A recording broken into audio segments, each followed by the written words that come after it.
Hello and welcome. For today's video, we explore some activities and information relevant to wireless network security.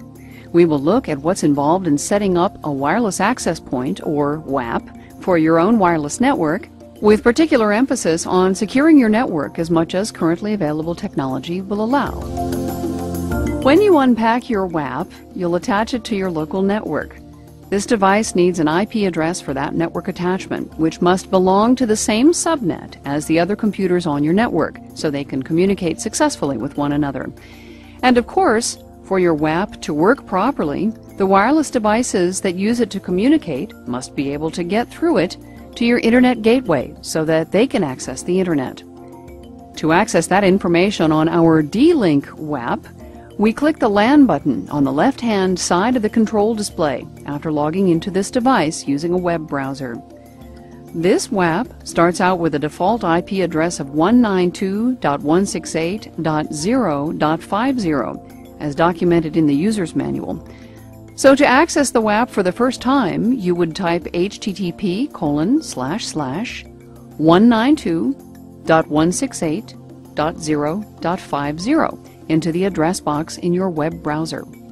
Other WAPs use other default IP addresses, so check your documentation to be sure. On our test network, we use the following information to connect our WAP to the Wired Local Area Network, or LAN. This network uses a private IP network address of 192.168.1.0. Here, we assign a fixed or static IP address of 192.168.1.50 to the WAP itself. On the screen that's showing, this translates into the value static manual for the Get IP From text box to tell it we will provide a manual assignment where the value 192.168.1.50 represents the associated IP address. This private Class C address uses a standard Class C subnet mask of 255.255.255.0 as shown in the subnet mask text box. In simpler terms, this means that 192.168.1 is the network part of that address, where any number between 1 and 254 is a valid number to associate with a device on that subnetwork. Of course, that includes the number 50 that we chose for this device. Note also that the default gateway for this subnetwork is 192.168.1.1. This is the IP address for the Netgear Internet appliance that attaches to our cable modem for Internet access and provides that access to the rest of our local area network. That concludes the LAN setup portion. Now we can move on to the wireless side and deal with some security issues. Next, click on the wireless button in the left-hand column to produce the WAP's wireless configuration information. This is where numerous security-related matters literally pop up, all of which we will dig through here.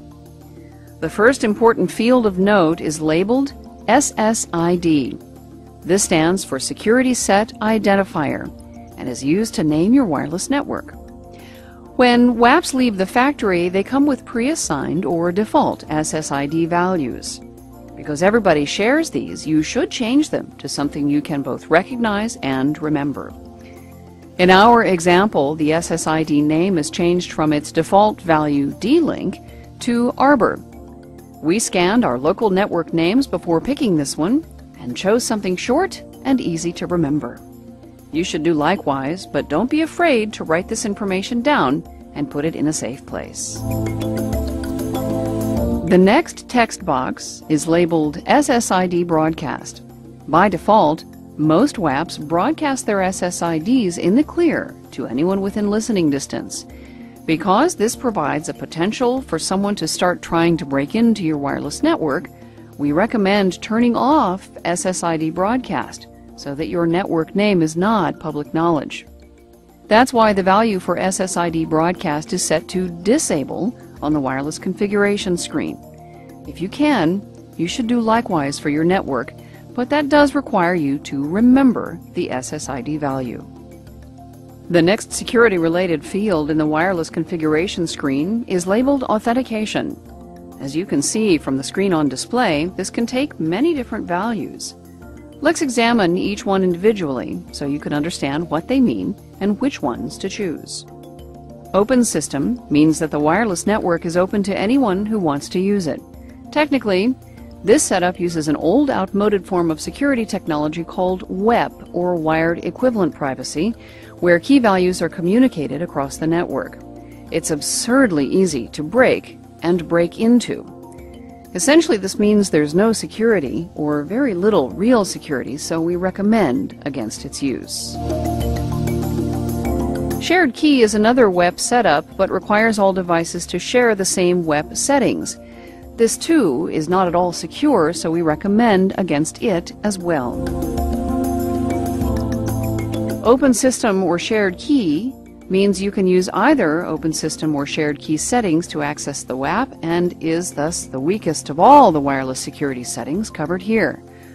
Naturally, we recommend against this, too.